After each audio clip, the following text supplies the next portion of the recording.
Oi, gente! Começa agora o Boletim Ciência. Hoje vamos conversar sobre impactos da alimentação e dieta na saúde mental de mulheres. Vamos entender, por exemplo, que um estudo recente revela sobre a relação entre transtornos mentais e a alimentação.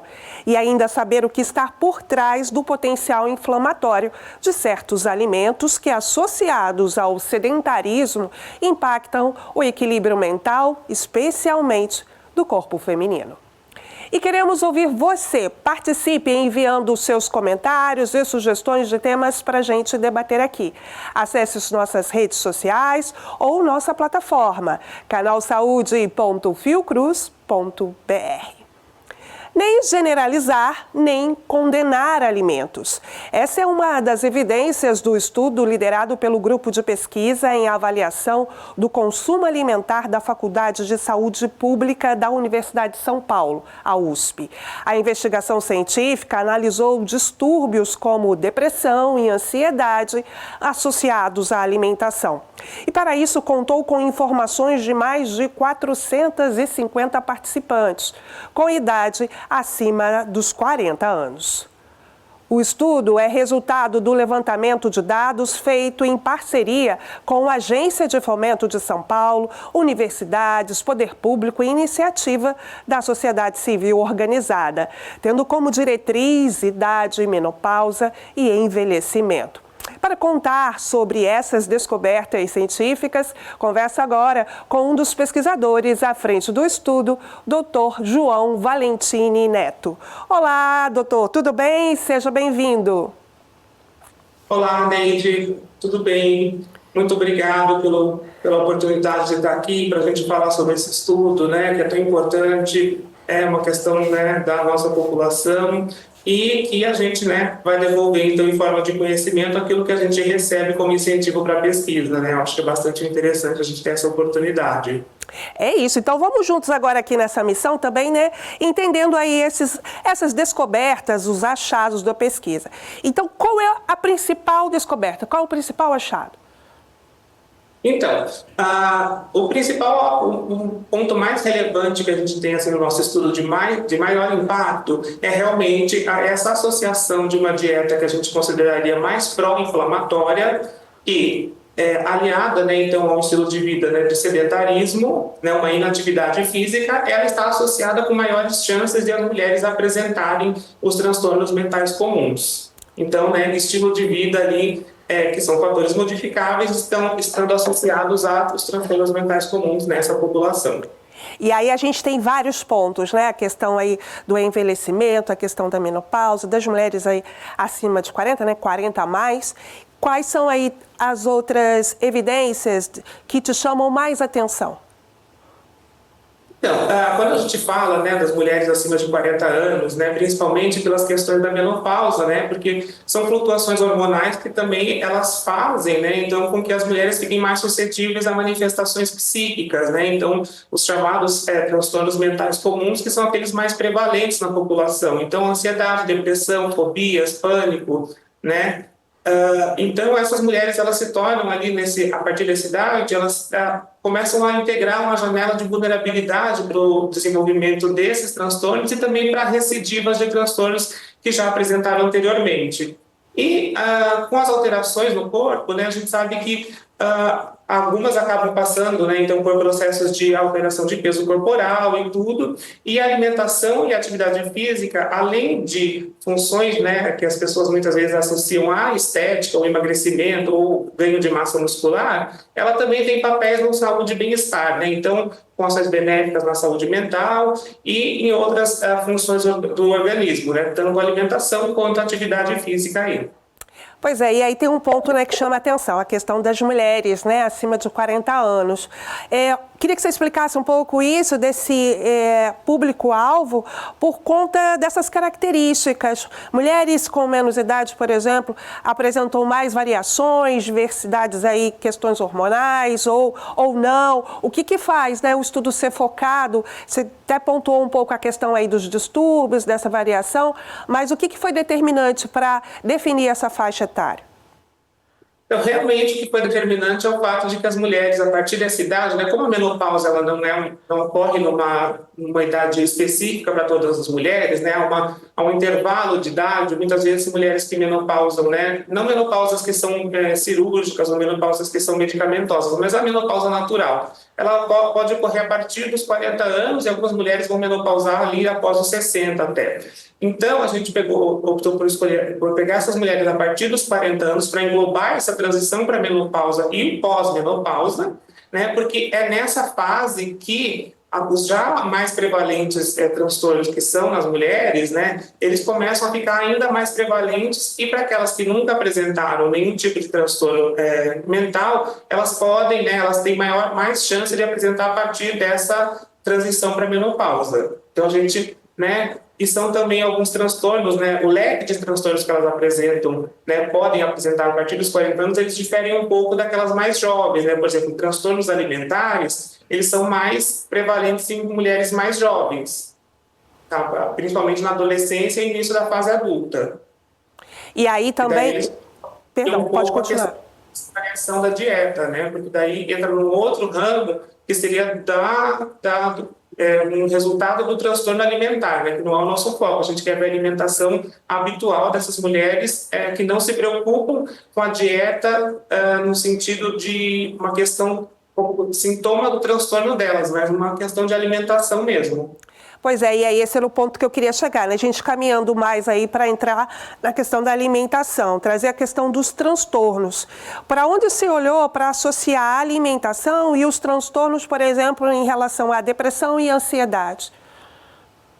Então, aí é uma questão, porque há uma linha de investigação, né, que agora até está em voga nas redes sociais, uma coisa bem midiática, que é essa ligação, por exemplo, do eixo intestino-cérebro, né?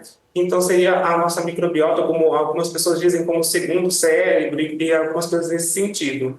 Uma das fontes, né, que a gente pode elencar ali para o desenvolvimento de transtornos mentais comuns, ou então para essa modulação, seria uma via inflamatória, né? Então, né, só para deixar claro, não é aquela questão de uma inflamação aguda, que é o que a gente tem, por exemplo, ao cortar o dedo ou uma crise de apendicite, mas ela seria inflamação de baixo grau e crônica, então assintomática, né? Você não sente aquilo, mas ao longo do tempo aquilo vai contribuindo para manifestações como, por exemplo, hipertensão, diabetes, e também tem se estudado isso em relação aos transtornos mentais comuns. Algumas alterações, então, nesse perfil inflamatório, vamos dizer assim, das pessoas, e que está associado com mais casos de transtornos mentais.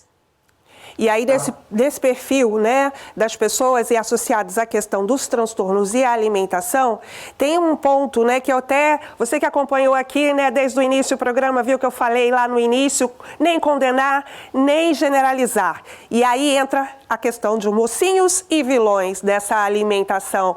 E o ponto é, o leite, o pão, ou seja, o glúten, né, a lactose, vilões ou mocinhos? Então, quando a gente avalia, né, principalmente esse potencial inflamatório da dieta, né, a gente trabalhou no nosso estudo com o índice inflamatório da dieta, que é uma metodologia de avaliação da alimentação das pessoas como um todo. Então, a gente não vai avaliar, ela comeu a pessoa ingeriu determinado alimento ou não, então por isso ela está mais inflamada ou não. É uma série de procedimentos estatísticos, né, a partir de metodologias de inquérito. Então a gente vai fazer investigação sobre toda a alimentação dessas pessoas, né. Até depois eu gostaria de falar um pouquinho sobre o nosso estudo, né, que é de base populacional. Então a gente tem uma série de critérios que a gente trabalha para poder refletir então a ingestão dessas pessoas. E a partir disso, né, a gente faz uma compilação, então a gente faz um somatório, né, de 45 componentes para avaliar então a ingestão deles, e a partir de uma série de metodologias estatísticas de comparação com populações de referência, então a gente pega os nossos dados e compara com as quantidades que são ali preconizadas como as ideais, e a gente faz um somatório desse índice. Então, é bastante importante, né, a gente falar que a gente não vai falar, então, as mulheres bebem muito leite, então por isso elas são inflamadas. Elas comem muito pão e o glúten vai inflamá-las. Ou então, não, aquelas mulheres que tomam aquele shot da imunidade de manhã cedo, elas não se inflamam. Não é isso. É um conjunto de alimentos, de ingredientes e nutrientes que consumidos em maior ou menor quantidade vão ali associar um padrão está mais ligado a um perfil inflamatório ou anti-inflamatório. Então, a gente avalia desde do consumo de determinados tipos de gordura até alimentos como, por exemplo, o gengibre,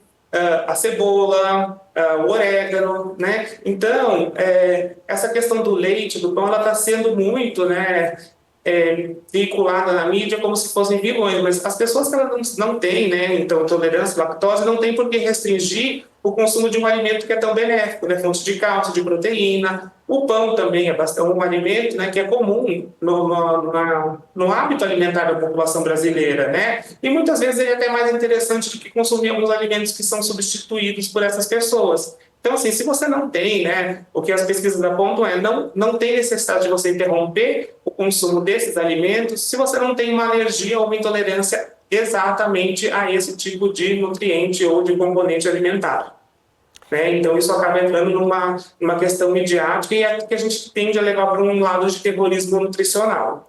E aí também não tem, né, aquela coisa assim certinha, cartesiana, né? É como você falou, que tem aí essa quantidade, seria isso, né? E é cada um de acordo com o seu perfil, com as suas, né, tolerâncias ou intolerâncias, adequar a sua dieta. E aí você citou o orégano, você citou também o gengibre. Eles, por acaso, estariam aí numa lista de escala de alimentos que ajudam a não inflamar? Seria um pouco isso? Se a gente for tirar assim, mais pragmaticamente, esses seriam alguns que são do lado anti-inflamatório, né? Mas não adianta, por exemplo, eu vou comer uma colher de gengibre, porque o que a gente preconiza, o que a gente entende, né, é que o conjunto, a sinergia, então, consumir aqueles alimentos, né, não é um alimento isolado que vai mudar a sua saúde, tá? Então, por isso que a gente avalia de uma forma padrão, né, a alimentação, a realidade alimentar, né, da pessoa. Então, não é tirar um alimento ou colocar um alimento, é todo um conjunto da alimentação, a dieta como um todo, né? Mas sim, aí o orégano e o gengibre, eles seriam, né, juntamente com, por exemplo, alguns tipos de pimenta, chá verde, eles seriam anti-inflamatórios para essa avaliação. E você disse que queria comentar sobre a base do estudo, né, de ser um estudo populacional, esse dados, o banco de dados, né, para a gente até entender de como tudo isso é realizado, o tempo que levou para analisar os dados. Pode comentar, então, um pouco sobre isso. Então, né, esses dados eles foram gerados, né, a partir do Inquérito de Saúde de São Paulo, né, que é o estudo ISA Capital. Então, a gente tem dentro do ISA Capital o ISA Nutrição, então o Inquérito de Saúde de São Paulo com foco em alimentação e nutrição, né, que já está na sua 4ª edição, né, um estudo de base populacional. Então, o que significa isso? Né, que a gente tem um estudo que representa, então, toda essa população que a gente investiga, né. A gente tem uma amostra representativa. Então, quando a gente trabalha com essas mulheres, a gente está refletindo o que é a realidade de todas as mulheres residentes nas áreas urbanas do município de São Paulo. A gente tem essa capacidade de fazer essa inferência, né? Por todo o rigor metodológico e estatístico que a gente tem. O estudo ISA, né, então, ele é realizado aqui em parceria, né, da Faculdade de Saúde Pública com a Prefeitura do município de São Paulo, a Secretaria de Saúde, a Fundação de Amparo à Pesquisa, o CNPq, CAPES, né, que fazem o financiamento, né, liderado pela professora Regina Mara Fisber. O ISA Nutrição tem desenvolvido, então, pesquisas aí para entender essas relações entre alimentação e condições de saúde. Então, quando a gente fala dessas 467 mulheres incluídas no estudo, a gente está falando delas enquanto representativas da população das mulheres com 40 anos ou mais no município de São Paulo.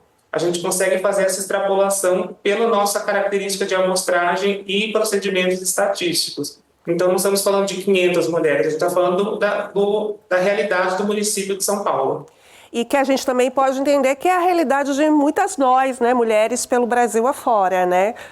E aí, João, trazer também um outro dado. A gente falou de menopausa, a gente falou aí das idades, aí do sedentarismo, atividade física e tal, mas tem um ponto também, a questão do envelhecimento. O quanto o envelhecimento também está aí junto com essa questão da alimentação, que pode ser anti-inflamatória ou inflamatória?